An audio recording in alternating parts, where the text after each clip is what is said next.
आजच्या या व्हिडिओमध्ये आपण प्रेझेंट टेन्स वर्तमान काळ त्यामधला तिसरा प्रकार आणि चौथा प्रकार हे दोन प्रकार आज आपण बघणार आहोत। या अगोदरच्या व्हिडिओमध्ये आपण सिंपल प्रेझेंट टेन्स आणि कंटिन्यूअस प्रेझेंट टेन्स बघितलेले आहे। तर आज आपण बघूया तिसरा प्रकार perfect present tense. Perfect present tense म्हणजे काय? पूर्ण वर्तमान काळ। पूर्ण वर्तमान काळ कशाला म्हणतात ही गोष्ट आपण अगोदर समजून घेतली पाहिजे। तर पूर्ण वर्तमान काळ म्हणजे सध्याच्या स्थितीत म्हणजे वर्तमान काळात एखादी क्रिया पूर्ण झाली असल्याचे दाखवण्यासाठी या काळाचा उपयोग करतात। वर्तमान काळात एखादी क्रिया पूर्ण झालेली असल्याचे सांगण्यासाठी किंवा संपली असल्याचे सांगण्यासाठी या काळाचा उपयोग करतात। तर या काळाचं स्ट्रक्चर काय? स्ट्रक्चर म्हणजे काय? रचना कशा प्रकारची असेल? तर यस अधिक हॅज किंवा हॅव अधिक क्रियापदाचे तिसरे रूप अधिक कर्म। आपलं वाक्य क्रियापदाच्या तिसऱ्या रूपापर्यंत सुद्धा आपल्याला इंग्लिशमध्ये बोलता येतं। तर बघूया, कर्ता अधिक हॅज किंवा हॅव अधिक क्रियापदाचे तिसरं रूप अधिक कर्म। आता इथं हॅज आणि हॅव आहे, तर हॅजचा उपयोग कधी करायचा आणि हॅवचा उपयोग कधी करायचा हे आपल्याला समजलं पाहिजे। प्रथम पुरुषी सर्वनाम जसं आय आहे, आय च्या पुढे हॅव येणार आहे या काळामध्ये, वीच्या पुढे हॅव येईल, यूच्या पुढे हॅव येईल, वी आणि दे याच्या पुढे हॅव येणार आहे। फक्त तृतीय पुरुषी एकवचनी नाम जे आहेत या नामांच्या पुढे हॅज येणार आहे। मग ही असेल, सी असेल, इट असेल किंवा एकवचनी प्रॉपर नाउन असेल तर त्याच्या पुढे हॅज येणार आहे। तर बघू या सूत्राप्रमाणे मी आपल्याला समजून देण्यासाठी 5 क्रियापदे घेतलेली आहे। त्याच्यामध्ये आहे प्ले खेळणे, राईट लिहिणे, ड्रिंक पिणे, रीड वाचणे आणि स्विम पोहणे। याच्यामध्ये 4 सकर्मक आहेत आणि 1 आकर्मक आहे। तर सकर्मक आणि आकर्मक याच्याविषयी मी अगोदरच्या व्हिडिओमध्ये आपल्याला माहिती दिली आहे। तर ह्या 5 पैकी 4 सकर्मक आहेत, 1 आकर्मक आहे। कोणतं आकर्मक आहे ते तुम्ही ओळखायचे। तर या पद्धतीनं आता या सूत्रानुसार, या स्ट्रक्चरनुसार, या रचनेनुसार आपण वाक्य बनवूया। अगोदर कर्ता जो आहे त्याच्या जागी आपण घेऊया आय। आय हा एकवचनी असला तरी तो प्रथम पुरुषी आहे आणि आयच्या पुढे अनेक वचनी सहाय्यकारी क्रियापद येणार आहे, ते म्हणजे हॅव। आय हॅव पहिलं क्रियापद घेऊ आपण। आय हॅव क्रियापद आहे, क्रियापदाचं कितवं रूप घ्यायचंय? तिसरं रूप घ्यायचंय। तर प्लेचं तिसरं रूप आहे played. I have played the cricket. म्हणजे I have played the cricket म्हणजे मी क्रिकेट खेळलेला आहे किंवा मी क्रिकेट खेळलो आहे। तर अशा पद्धतीनं राईट आहे। तर राईटचं बघा, आपल्या इथं वी घेऊया।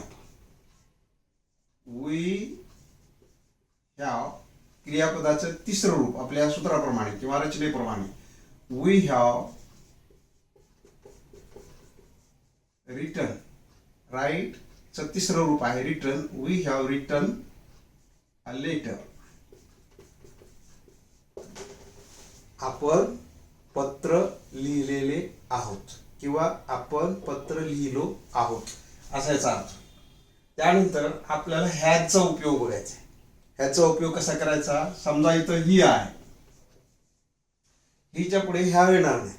मी आपल्याला सांगितलं की ही, सी आणि इट आणि एकवचनी प्रॉपर नाउन याच्या पुढे हॅज येईल आणि अनेक वचनापुढे हॅव येईल. फक्त अपवाद एक आहे आय. आयच्या पुढे मात्र हॅव येईल. तर ही याच्या पुढे येईल हॅज.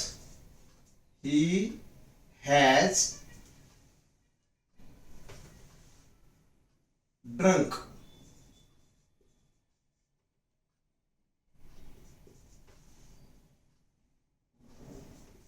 The milk.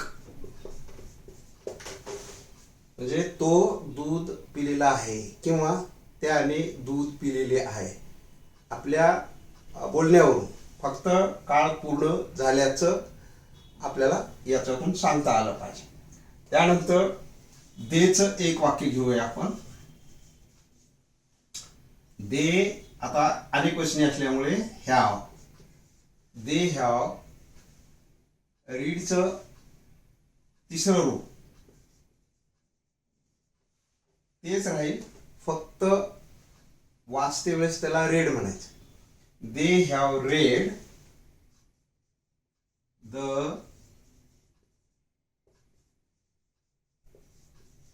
न्यूजपेपर. त्यांनी वर्तमानपत्र वाचलेले आहे किंवा त्यांनी वर्तमानपत्र वाचले आहे. तर या पद्धतीनं वर्तमान काळामध्ये एखादी क्रिया पूर्ण झालेली असेल ते सांगण्यासाठी किंवा तसे दाखवण्यासाठी या काळाचा उपयोग करतात. तर या पद्धतीनं आपल्याला जास्तीत जास्त क्रियापद घेऊन याची जास्तीत जास्त वाक्य बनवता येतात. अशी वाक्य बनवायची आणि त्या वाक्यांचा सराव करायचा. आता आपण पुढचा प्रकार बघणार आहोत. पुढचा प्रकार नंबर 4 कुठल्या काळाचा? प्रेझेंट टेन्स, वर्तमान काळाचा. काय त्याचं नाव? Perfect continuous present tense. Perfect continuous present tense म्हणजे काय? पूर्ण चालू वर्तमान काळ. आता पूर्ण चालू वर्तमान काळ कशाला म्हणतात? तर वर्तमान काळामध्येच एखादी क्रिया बऱ्याच वेळेपासून चालू आहे. वेळ म्हणजे काळ, बऱ्याच काळापासून, बऱ्याच वेळेपासून चालू आहे. तर तशा परिस्थितीमध्ये ती गोष्ट किंवा तो प्रकार सांगण्यासाठी या काळाचा उपयोग करतात. वर्तमान काळात एखादी क्रिया बऱ्याच वेळापासून चालू असल्याचे सांगण्यासाठी या काळाचा उपयोग करतात. तर आपण उदाहरण बघूया अशाच पद्धतीनं. पहिलं वाक्य,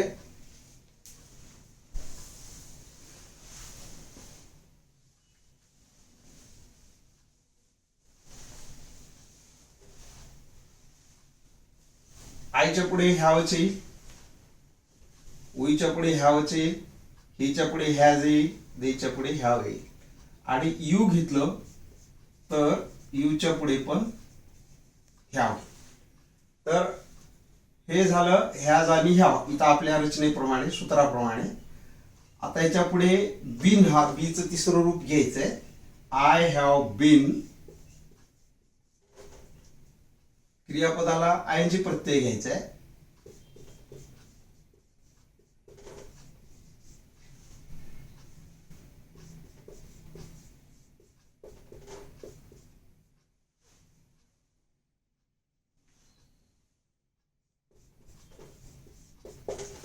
I have been playing the cricket म्हणजे मी क्रिकेट खेळत आलेला आहे. क्रिया बऱ्याच वेळापासून चालू आहे. तर अशा परिस्थितीमध्ये have been playing, I have been playing या पद्धतीनं वाक्याची रचना आपल्याला करायची आहे. We have been writing the story. We have been writing the story म्हणजे आम्ही गोष्ट लिहित आलेले आहोत. या पद्धतीनं have been writing. He has been, he has been drunk, sorry,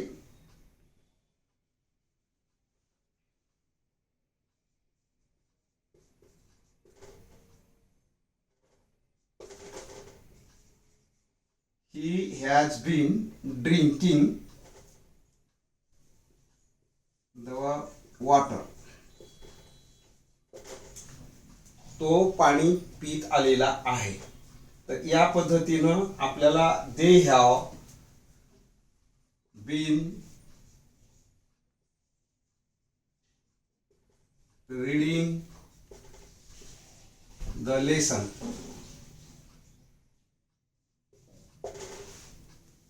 You have been swimming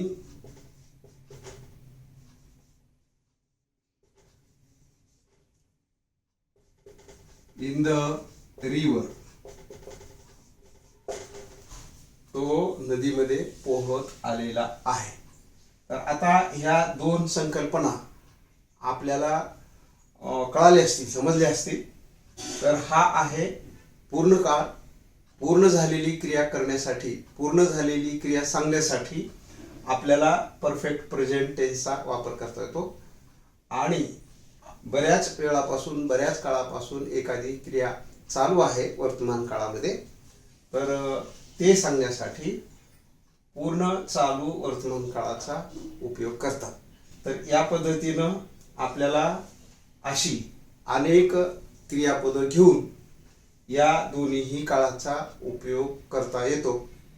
तर इथं आपला प्रेझेंट टेन्स म्हणजे वर्तमान काळ त्याच्या चारही प्रकारासहित संपतो. त्यानंतर पुढच्या व्हिडिओमध्ये आपण पास्ट टेन्स म्हणजे भूतकाळ आणि त्याचे 4 प्रकार बघणार आहोत. तर आजचा हा व्हिडिओ तुम्ही व्यवस्थित ऐकल्याबद्दल, पाहिल्याबद्दल आपलं सर्वांचं मनपूर्वक अभिनंदन. ओके.